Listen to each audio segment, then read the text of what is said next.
అందరికీ నమస్కారం. సెన్సెస్ సంబంధించి మనం ఎవరింటికి వెళ్ళినా వాళ్ళు ఎందుకు వచ్చారు సార్, దానికి సంబంధించిన మినిమం సమాచారం ఇది చాలా ఎన్ని సంవత్సరాల నుంచి చేయబడుతుంది అనేది సమాచారం తెలియాలి. తర్వాత అనేక డౌట్స్ అయితే ఉన్నాయి. తర్వాత అక్కడ పక్కా హౌస్ ఏంది, కచ్చా హౌస్ ఏంది, ఎన్యూమరేటర్ డేటాను ఎప్పుడు మరి ఎడిట్ చేయాలి, డిలీట్ చేయాలి, దీనికి సంబంధించిన కొన్ని సందేహాలు అయితే మనకు వస్తుంటే ఆ సందేహాలకు సంబంధించిన కొన్ని అంశాలను మనం ఈ వీడియోలో చూద్దాం. మనం ఎక్కడికి వెళ్ళినా ఇది ఎందుకు చేస్తారు అది అన్నప్పుడు కనీసం ఇది ఇప్పుడు ఫస్ట్ది కాదు, ఇది 16వది, మరి స్వాతంత్రం వచ్చినాక 8వది, ఇది మొట్టమొదటి 1872లో చేసిర్రు, ఇది కామన్గా జరిగే సర్వేనే అని చెప్పి జనానికి మనం చెప్పాలి. మామూలుగా ఏకకాలంలో దేశం మొత్తంలో కూడా 1881 నుంచి ఇది సర్వే జరుగుతుంది. రాజ్యాంగంలోని ఆర్టికల్ 246 ప్రకారం ఇది కేంద్ర జాబితాలో ఉంది, ఇది సెంట్రల్ గవర్నమెంట్ చేస్తుంది. ఇక్కడ మీకు రేషన్ కార్డులు పోవడం ఇలాంటి ఏం జరగదు.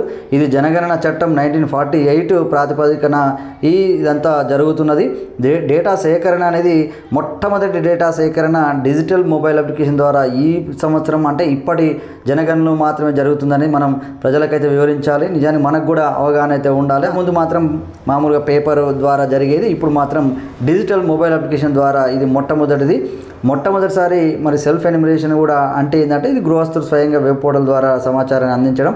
ఇది అయిపోయింది డేట్ కూడా. హౌస్ లిస్టింగ్ బ్లాక్ అంటే ఏంటంటే ఈ ఎన్యూమరేటర్కి కేటాయించిన ప్రాథమిక పని ప్రాంతం, ఏ ప్రాంతంలో తన పనిని చేయాలనేది HLB house listing block. Enumerator భవనాల నెంబర్లను మరి ఏ దిశ నుంచి ఏ దిశ కేటాయించాలంటే వాయవ్యం నుండి ఆగ్నేయం, south west to south east. Layout map తయారీలో ముఖ్య ఉద్దేశం అంటే ఏ ప్రాంతం విడిపోకుండా మరియు డూప్లికేషన్ మరి కాకుండా చూడడమే ఈ లేఅవుట్ మ్యాప్ ఉద్దేశం. ఎందుకంటే ఎవరికి వాళ్ళు బార్డర్ ఉంటే వాళ్ళు ఖచ్చితంగా చేసుకోగలుగుతారు. సెన్సస్ హౌస్ అంటే ఏమిటి, దీనికి సంబంధించిన ప్రాథమిక అవగాహన ఖచ్చితంగా ఉండాలి. విడి ప్రదేశం ఉన్న భవనం లేదా భవనంలోని భాగం. సెన్సస్ బిల్డింగ్ అంటే పూర్తిగా ఆ ఆవరణ ప్రిమిసెస్లో ఉన్నది. సెన్సస్ హౌస్ అంటే ఆ భవనంలో విడిగా ఉన్నది లేక ప్రవేశద్వారం ఉండి ఆ బిల్డింగ్ దాంట్లోనే ఒక భాగం అయి ఉండడం, అట్లా వేరుగా ఉండడాన్ని మామూలుగా సెన్సస్ హౌస్ అంటాం. ఆ సెన్సస్ హౌస్లో మరి హౌస్ హోల్డ్స్ అనేవి అంటే ఎక్కువ ఫ్యామిలీస్ కూడా ఉండొచ్చు. ఒకే వంటశాల కలిగి ఉన్న వ్యక్తుల సమూహాన్నే మనం గృహం, దాన్ని హౌస్ హోల్డ్ అని మామూలుగా అంటాం. మామూలుగా అయితే ఖచ్చితంగా ఇప్పుడు ఒక అన్నదమ్ములు ఉంటారు, తర్వాత అమ్మ నాన్నలు ఉంటారు, ఇలా ఉన్నప్పుడు మనం ఖచ్చితంగా వేరు ఫ్యామిలీస్ వాళ్ళు వంట చేసుకుంటూ ఉంటే మాత్రం అది ఒక గృహం హౌస్ హోల్డ్ అవుతుంది. సంస్థాగత గృహాలకు కేటాయించే కోడ్. సంస్థాగత గృహాలు అంటే ఇన్స్టిట్యూషన్ హౌస్ హోల్డ్స్కు 999 కోడ్ వస్తుంది.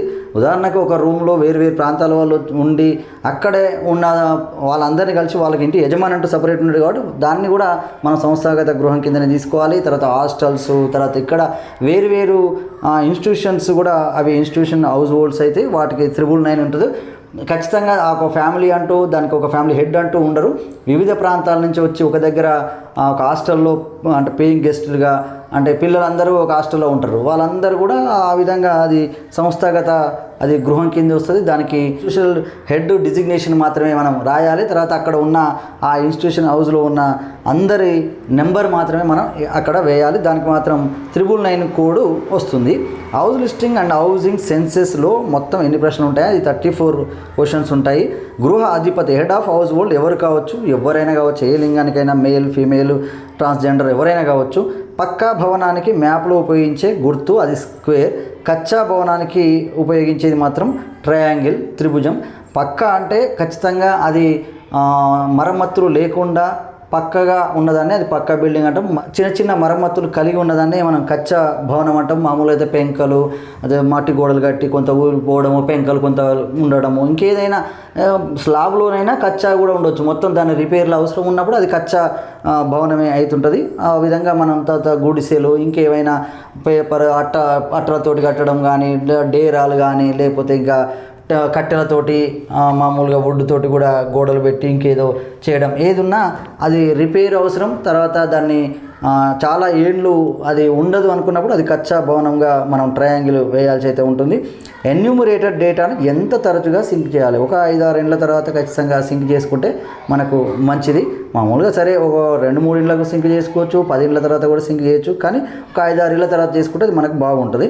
ఈ జనగణన చట్టం 1948లోని ఏ సెక్షన్ ప్రకారం మామూలుగా సమాచారం గోప్యంగా ఉంచబడుతుందంటే సెక్షన్ 15. అంటే మనం జనానికి కూడా ఇది సమాచారం ఇంకెక్కడైనా పోతుందా అని చదువుకున్న వాళ్ళు ఇంకెవరైనా అడుగుతుంటారు. అంటారు. అప్పుడు ఇది గోప్యంగా ఉంటుందని చెప్పి సెక్షన్ 15 ప్రకారం ఇది గోప్యంగా ఉంటుందని మనం చెప్పాలి. ఒక ఇంటి ఉపయోగం నివాసం మరియు దుకాణం అయితే ఏ కేటగిరీ కిందకి వస్తుందంటే అది నివాసము మరియు ఇతర ఉపయోగాలు అనేది మాత్రం మనం రాయాలి. ఎన్యూమరేటర్ మొబైల్ యాప్లో మ్యాప్స్ చూడడానికి ఏ సాఫ్ట్వేర్ అవసరం? PDF viewer. జనగణ విధులకు ఉపాధ్యాయులను నియమించవచ్చని తెలిపే చట్టం RT చట్టం 2009 సెక్షన్ 27. గృహస్థులు నివసించే ఇంటికి అద్దె చెల్లించకుండా వివాదంలో ఉన్న దానిని ఏమంటారు? అద్దె ఇల్లు. అంటే వాళ్ళు అద్దె చెల్లిస్తలేరు, పోయిన నెల చెల్లించలే, ఇంకా చెల్లించలే, కానీ అద్దెకే ఉంటున్నారు, అప్పుడు ఖచ్చితంగా అద్దె ఇల్లే అని మనం అనాలి. అద్దె చెల్లించకుండా పూర్తిగా ఒక ఇంట్లో ఇప్పుడు అమ్మ నాన్న ఉన్నారు, కొడుకు ఉన్నారు, అమ్మ నాన్న కొడుకు ఒకే ఇంట్లో ఉన్నప్పుడు 2 హౌస్ హోల్డ్స్ రాయవలసి వచ్చినప్పుడు కూడా మామూలుగా కొడుకు కోడలు పిల్లలు ఆ తల్లిదండ్రుల పేరు మీద ఉన్న ఇంటికి అద్దె చెల్లించకపోతే అది ఖచ్చితంగా అది సొంత ఇల్లు అవుతుంది. కానీ వేరే కాడ ఏదైనా వివాదాలు ఉంది, ఈ 2-3 నెలల నుంచి అద్దె చెల్లించకుండా ఉంటున్నావు, కానీ అతను సొంత ఇల్లు కాదు, అప్పుడు అది రెంటెడ్ హౌస్ అని మనం రాయాల్సి ఉంటుంది. పట్టణ ప్రాంతాల్లో తాగునీటి మూలం ఎంత దూరంలో ఉంటే అది మామూలుగా అవుట్ సైడ్ ప్రిమిసెస్ అంటాం, అదేమో 100 మీటర్స్. తర్వాత విలేజ్లలో అయితేమో 500 మీటర్స్ గుర్తుపెట్టుకోవాలి. డిలాపిడేటెడ్ గృహం అంటే ఏమిటి అంటే ఇది శిథిలావస్థలో ఉండి అసలు మరమ్మతులకు వీలు లేకుండా ఉన్న ఇల్లు మాత్రమే అది డిలాపిడేటెడ్ రాస్తాం. మరమ్మతులు చేయగలిగేదేమో అది కచ్చా హౌజు. మరమ్మతులు మరమ్మతు అవసరం లేనిది మాత్రం పక్కా హౌజు. ఇది మాత్రం అందరం గుర్తుంచుకోవాలి. సెన్సస్ హౌస్ నెంబర్లను మొబైల్ యాప్ ఎలా కేటాయిస్తుంది? Auto generated. ఇది ఖచ్చితంగా సెన్సస్ హౌస్ నెంబర్ మనం వేయాల్సిన పని లేదు, ఓన్లీ బిల్డింగ్ నెంబర్ అంటే ఇంటి నెంబర్ వేయాలి. ఇంటి నెంబర్ అంటే మున్సిపాలిటీ, గ్రామ పంచాయతీ, అలాగే స్థానిక సంస్థలు కేటాయించిన దాన్ని ఏమో మనం ఇంటి నెంబరు అంటాం, అంటే బిల్డింగ్ నెంబరు.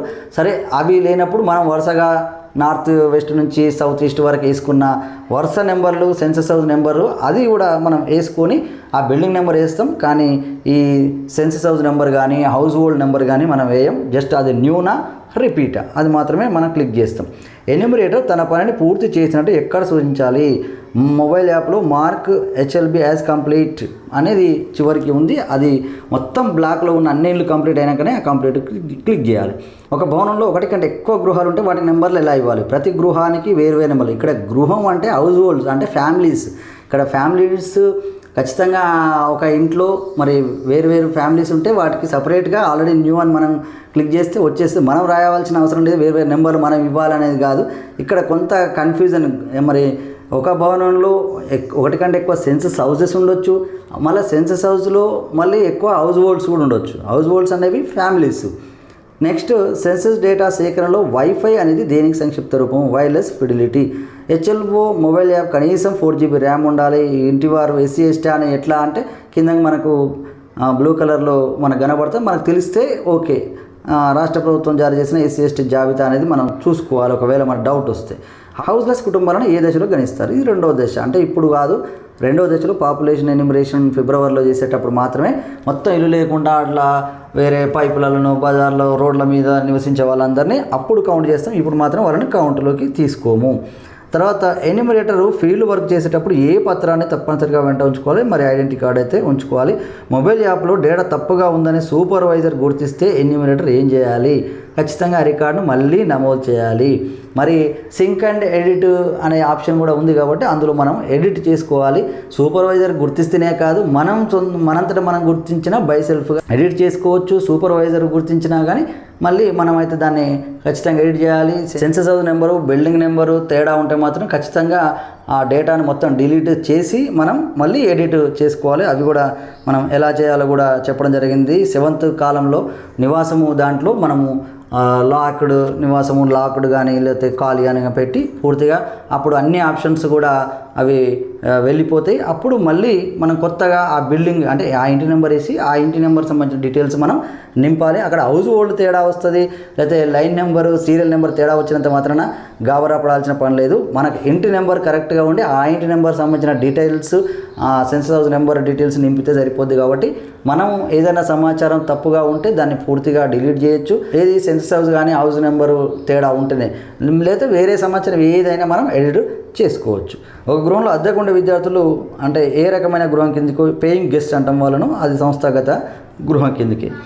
జనగణన విధుల్లో నిర్లక్ష్యం వేస్తే శిక్షలు ఉంటాయా? పెనాల్టీలు శిక్షలు కూడా ఉంటాయి.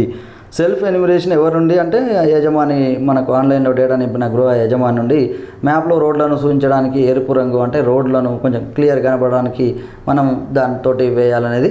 ఇవి దీనికి సంబంధించిన కొన్ని ప్రశ్నలు, సందేహాలు, వాటికి సంబంధించిన సమాచారం. మినిమంకి ఎవరు ప్రశ్నలు వేసినా కానీ వాళ్ళకు కరెక్ట్గా సమాధానాలు చెప్పుకుంటూ వాళ్ళని మెప్పించి ఒప్పించి సరైన సమాచారాన్ని తీసుకోవడానికి మన దగ్గర సమాచారం ఉండాలి. మనకు ఎలాంటి డౌట్స్ ఉండొద్దు. అలాంటి డౌట్స్ ఏమైనా ఉంటే ముందే క్లారిఫై చేసుకొని మనం ముందుకు వెళ్ళాలి. ఏ డౌట్స్ ఉన్నా మీరు ఆఖరికి మీ సూపర్వైజర్ ఉంటాడు, చార్జ్ ఆఫీసర్ ఉంటాడు, తర్వాత ట్రైనింగ్ ఇచ్చిన వాళ్ళు ఉంటారు, మంచి బెస్ట్ ఎవరైనా మీ ఫ్రెండ్ కొలీగ్స్ ఉంటారు, ఇట్లా ఎవరైనా ఉంటారు. తర్వాత మనకు టెక్నాలజీ కూడా ఉంది, చాట్‌జీపీటీ, గూగుల్లో. మీరు మీ సమస్యను ఖచ్చితంగా అందులో టైప్ చేయండి. అది ఖచ్చితంగా లేదా ప్రశ్నకు సంబంధించిన ఏమైనా డౌట్ ఉంటే అది అని ఫోటో కొట్టి కూడా మనం దాన్ని చాట్‌జీపీటీ అడిగినా కానీ మనకు దాని సమాచారం కొంత ఇస్తుంది.